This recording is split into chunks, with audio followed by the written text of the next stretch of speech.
Alright everybody, how's it going? Here to bring you some top quality footage of my hands. Just kidding. I'm going to talk a little bit about my knife collection. So first off, I'm going to start out with my Swiss Army style utility knives, or multi-tools. Now, these two right here were gifts. This one is NRA, National Rifleman Association knife. That was a gift from my grandfather that I burned my name into because I figured, you know, why not? This one was a gift from my mother when she went down to Fisherman's Wharf in San Francisco, California. These two, this one I got with a wallet that I bought. I wanted the wallet, not really the knife. It was just kind of a package deal. The knife's really cheap. This one is the only true Victorninox brand Swiss Army knife. And I've been carrying this knife for a long time. I got it, I think, when I was about 12 years old or so. These three, basically the same quality, really cheap Chinese made crappy stainless steel, can't hold an edge worth crap. This one's pretty decent. A few times I've gotten it sharp enough that I could basically shave with it. These three basically all have the same thing, you know, your standard screwdriver, corkscrew, knife, saw, can opener, bottle opener, scissors. This one, basically the same stuff. So yeah, there's these. This is the only one that is honestly worth anything at all to me. The rest of them are just kind of collector's items that sit around in a drawer most of the time.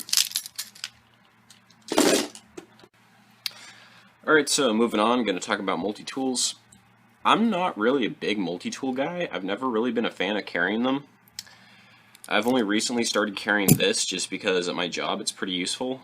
Mostly just the pliers. And this is the only one that I've ever found that was worth anything. I actually picked this up on the ground at a junkyard. This one I picked up on the side of the road. This one was a Christmas gift, and this one, I'm not even sure where I ended up finding this, but anyways, so go through these. This is your standard Gerber out the front knife. Like I said, I found this. Bottle opener or can opener are ripped out, but other than that, everything else is intact. I mostly carry it just because it's a nice pair of pliers. It's pretty compact, fits on my belt easily. This one, picked up on the side of the road. It's a decent pair of like needle nose style pliers. I keep it in my backpack.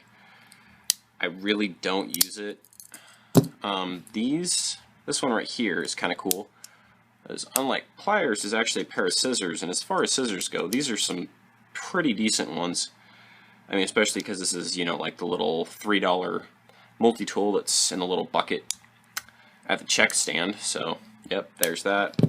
This, I think, I originally came across these one time that they were advertised as something to use for fishing, and it lived in my tackle box for years. Like I said, I don't even remember where I picked this up, but it's crap. It hurts your hand when you use it because, you know, it's all open on the sides, really thin metal. If you're really having to do any gripping or anything, it just digs right into your hand, and it's pretty crappy. Like I said, the only one of these that I really use is this one right here. And again, I'm not really a big fan of multi-tools. If I'm going to carry a knife, I'm going to actually carry a real knife and not one of these. Alright, so next up I have my jackknife style folders. This one right here, this is probably my favorite out of all of them. I've been carrying this knife, it's a little dirty, but I've been carrying this knife for as long as I've been carrying that Victornox. It has served me really well. It's an Enlan or Enlan EL-01.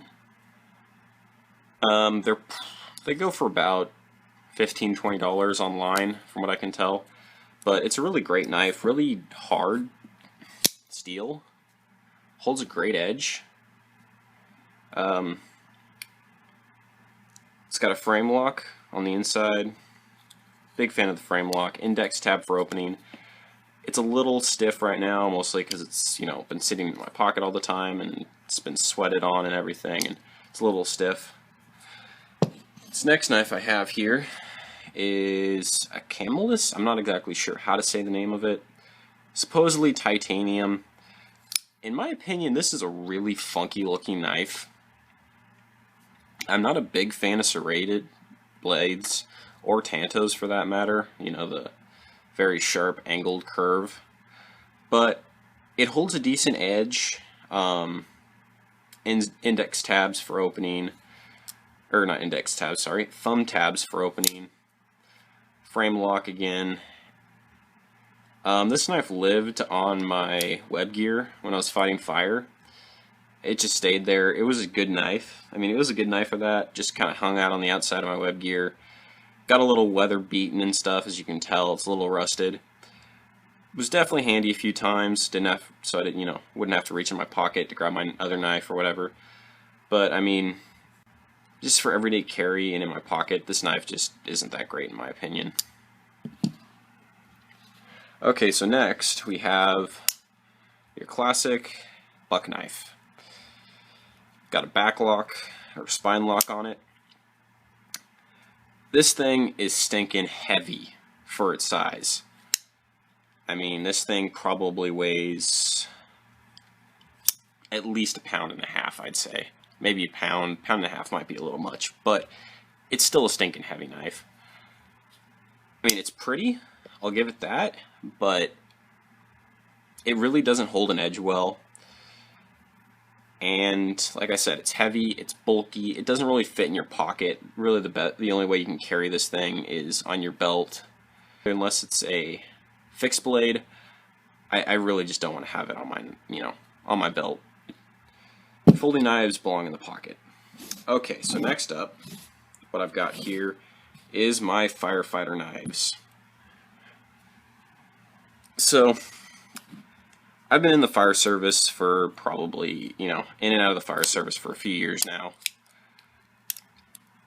And for whatever reason, firefighters really like knives. And so I've ended up with a small collection of firefighter knives. This one right here was my EDC for a while, but again, I just don't like the tanto or the serrated. But it was a small knife, low profile, sat nicely in my pocket. I could reach it easily. It had the index tab for opening, plus its spring assist. It's a little gummed up now, but my main reason I stopped carrying it was because I realized that once it gets gummed up, the locking mechanism doesn't always want to work. So there was a few times where, you know, I'd snap it open and I go to start cutting it and start, you know, trying to close up on my hand or something, or I'd do something and try to close up on my hand. But other than that, it's a decent knife. The seatbelt cutter fell out. That was another reason why I quit carrying it. The seatbelt cutter fell out. It has a window punch that just doesn't really work to punch windows at all. I've tried it more than once. But, I mean, it's a cool looking knife. It's kind of pretty. It's a nice collector's item. Next one I have here is, I guess you could call this more of an EMT's knife. But, Magnum brand, case lock or whatever you want to call it. It's a really fat knife. Like it's fat. The blade's fat. It's serrated again. I'm not a big fan of serration on pocket knives. You got a 13 millimeter, 6 millimeter, 8 and 10 millimeter wrenches, and you have a wrench for an oxygen bottle, seatbelt cutter, and window breaker. Again, I can't really vouch for the seatbelt cutter or window breaker, but I mean it's an okay knife, really. It's just not what I like carrying. And lastly, there's this guy. This thing is just cheap. It's cheap in every way. I don't even think it's legal in California because you can basically it's gravity open, so I really don't think it's legal, but I don't carry it, and it just sits in the drawer with my other knives. But yeah, it's just so stinking cheap. Like, the sides are plastic. Like, it's not even good plastic, it's just cheap plastic. It's loose as hell, like it wiggles around all over the place. I haven't even tried putting an edge on the blade. I really doubt the blade could hold a decent edge. But yeah, so there are my jackknife style folding knives.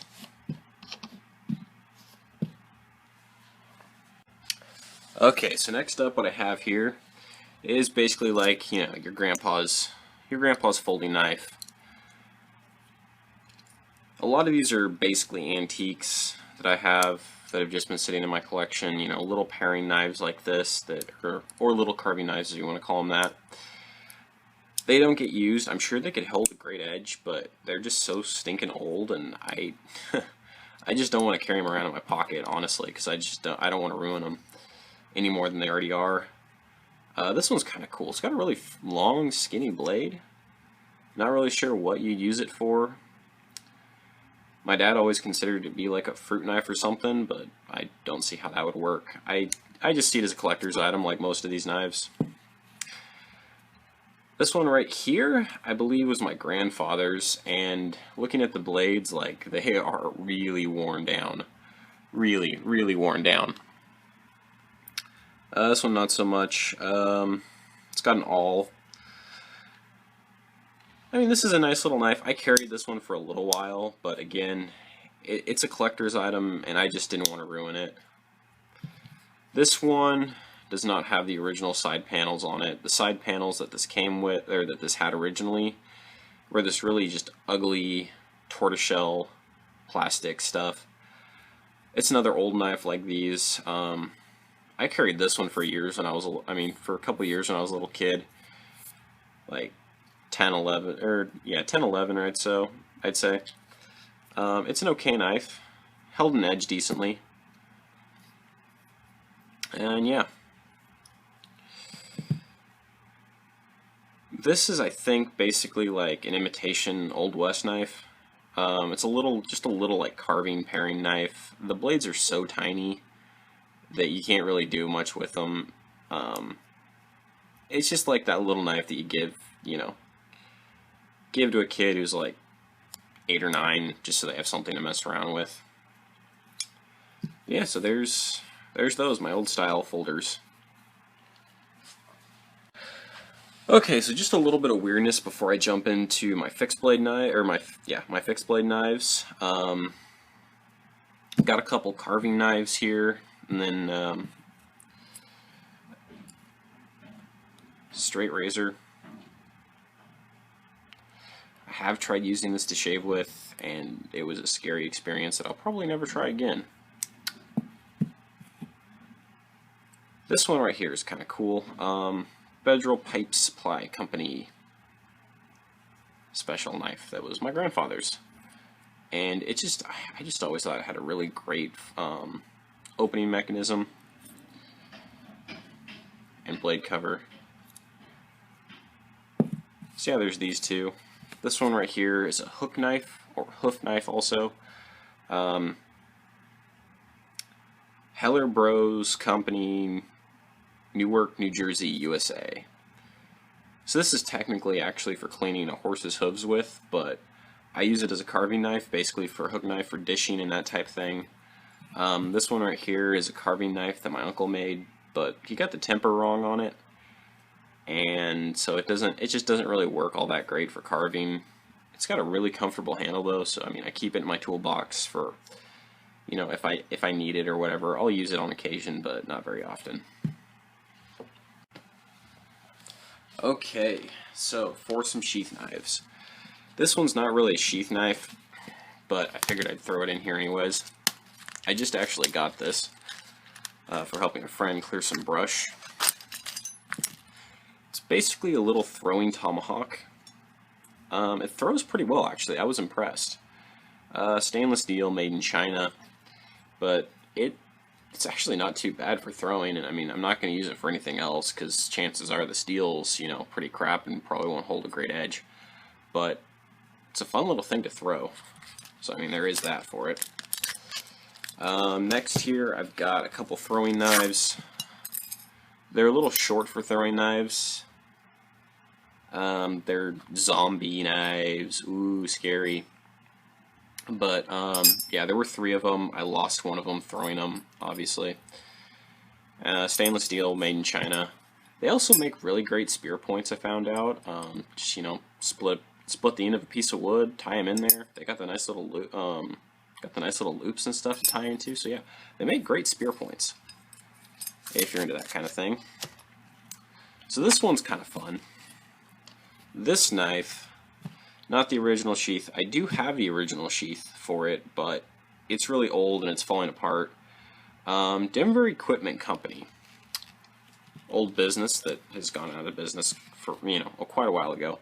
This is probably my favorite as it comes to a hunting knife. It's got a really nice belly on it, and this thing can hold a really stinking nice edge. Grip's great. I like that it has a nice little pommel right there. Keeps your hand in. Crossguard Aquilon's a little lacking in my opinion for this kind of knife, but it is nice because it has a nice place that you can put your thumb and really get some decent control over it.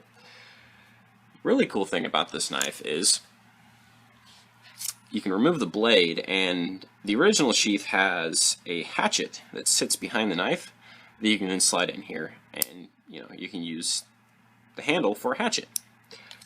But the hatchet's pretty thin. I mean, it's the same thickness as the knife. It sticks out probably this much further, and I was always afraid that I was going to bend it or break it, so I never used it, and it's just sitting in a box somewhere with a bunch of other old crap. So yeah, there's this one. Yeah, like I said, this is probably this is my second favorite fixed blade knife. Really great hunting knife. Okay, and now the coup de grace. This right here is by far my favorite fixed blade knife. It says Western Boulder, Colorado. Yeah, this is a fun knife. I don't know if you can tell by looking at it, but it has a little bit of a set this way. It's because I do throw it on occasion. As far as balance goes, it's almost perfectly balanced on the Quillons. I had a little bit of an issue. There are these plastic plates right here. There were a few plastic spacers on the back end that ended up popping out, so I just stuffed some leather on this side and a piece of wood here, and I think it just adds character to the knife. I mean, I really doubt this thing's going to be worth anything in the future. It has a really great right angle spine for throwing sparks off a ferro rod. Holds a pretty decent edge. I mean, it just really doesn't have enough of a curve, at least for a skinning knife. But I mean, great hand protection. I mean, as you can see, I don't know if you can quite see that, but I mean, pretty decent hand protection. If you really wanted to, you can sharpen the back of it. But I mean, it's for a big chopper thrower. I mean, you can do some delicate carving with it probably if you really wanted to. I've never done that because I usually have another knife with me. But for a big chopper, thrower, or fro, this thing is nice. And like I said, it holds a really decent edge, really comfortable leather handle, full tang. Yeah, I really like this knife. This is by far my favorite. Well, so there you have it. There's my collection of knives. I hope you enjoyed watching, and stay tuned for more awesomeness. Peace.